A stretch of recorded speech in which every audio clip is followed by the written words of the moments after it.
बिस्मिल्लाहिर्रहमानिर्रहीम। अस्सलाम वालेकुम। Welcome to Zaika with Talat. कैसे हैं आप सब? अल्लाह आपको अपनी अमान में रखे, जहाँ भी रहें खुश रहें, आबाद रहें।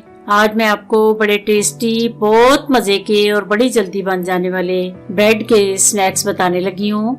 अगर अफ्तारी में टाइम जरा कम रह गया हो तो आपका दिल करे अच्छी और मजेदार चीज बनाने को, तो आप ये स्नैक्स ट्राई करें। बहुत टेस्टी बनते हैं और बहुत जल्द बन जाते हैं। चलें बनाना शुरू करते हैं। इसके लिए जो चीजें चाहिए, ये चीज के मैंने छोटे छोटे पीस कर लिए हैं। आप अपनी चॉइस के मुताबिक इनको छोटा भी कर सकती हैं, बड़ा भी कर सकती हैं, लेकिन छोटा अंदर रखेंगे तो सेट रहेंगे। अगर थोड़ा सा बड़ा किया आपने तो फिर वो ज्यादा चीज की वजह से स्नैक्स जो है वो फट जाते हैं और चीज बाहर निकल जाती है। ये मैंने 4 स्लाइस लिए हैं। उनके किनारे कटर से या छुरी से काट लेने हैं।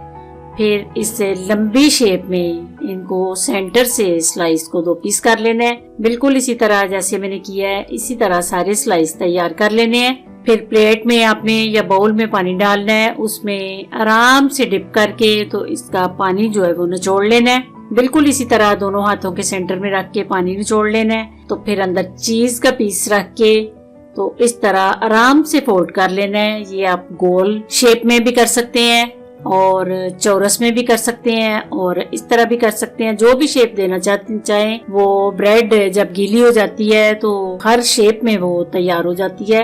इसी तरह सारे पीस जो है वो मैंने तैयार कर लिए हैं। ये देखें, बिल्कुल इसी तरह आपने पीस तैयार करके ये बैटर मैं कोटिंग का तैयार करने लगी हूँ। 4 टेबलस्पून बेसन के ले रही हूँ। इसको छिलनी से छान के फिर मैं तैयार करूंगी। जब भी बेसन और मैदा आप बनाने लगे तो उसको जरूर छान लिया करें। ये छोटी छोटी टिप्स जो होती हैं ये बड़े काम की होती हैं, इनको याद रखा करें। ये बेसन मैंने छान के तो उसमें 1/2 टीस्पून नमक डाला है, 1/2 टीस्पून हल्दी से थोड़ा कलर अच्छा आता है इसलिए हल्दी मैंने डाल दी है। 1/2 टीस्पून खुशक धनिया, 1/2 टीस्पून कुटी हुई लाल मिर्च, ब्लैक पेपर 1/2 टीस्पून। इनको अच्छी तरह मिक्स करके ये 1/2 टीस्पून चाट मसाला, इन चीजों को बेसन के अंदर आपने पहले स्पून से अच्छी तरह मिक्स कर लेना है। उसके बाद थोड़ा थोड़ा पानी करके डालते जाना है और इसको मिक्स करते जाना है। एकदम से पानी नहीं डालना, फिर गुठलियां बन जाती हैं और बैटर जो है परफेक्ट तैयार नहीं होता। ये देखें, इस शक्ल में आपने ये बेसन तैयार करना है। बिल्कुल इसी तरह थिक भी नहीं करना और इससे पतला भी नहीं होना चाहिए। अगर थिक हो गया तो फिर वो बहुत ज्यादा कोटिंग हो जाती है तो फिर मजे के नहीं बनते। ये कोटिंग करते जाना है और कढ़ाई के अंदर आपने मीडियम फ्लेम पे मैं बना रही हूँ। फ्लेम जो है आपने हाई नहीं करनी, आराम आराम से इनको आपने गोल्डन करना है। ये देखें, माशाल्लाह इतने खूबसूरत अंदर चीज है, उस वजह से ये फूल के तो इतने मोटे हो गए हैं। टेस्टी स्नैक्स से तैयार हो जाते हैं। इनको आपने जरूर ट्राई करना है।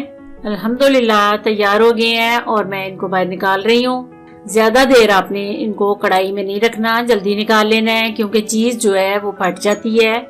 इसलिए जब इनका कलर गोल्डन आ जाए तो आपने फौरन इनको कढ़ाई से निकाल लेना है। अगर मेरी रेसिपी पसंद आए तो इसको अपनी फैमिली में, अपनी फ्रेंड में जरूर शेयर कीजिए। अगर मेरे चैनल पे नए हैं तो प्लीज सब्सक्राइब कीजिए। दुआओं में मुझे याद रखना। अल्लाह आप सबका हामी और नासिर। खुदा हाफिज।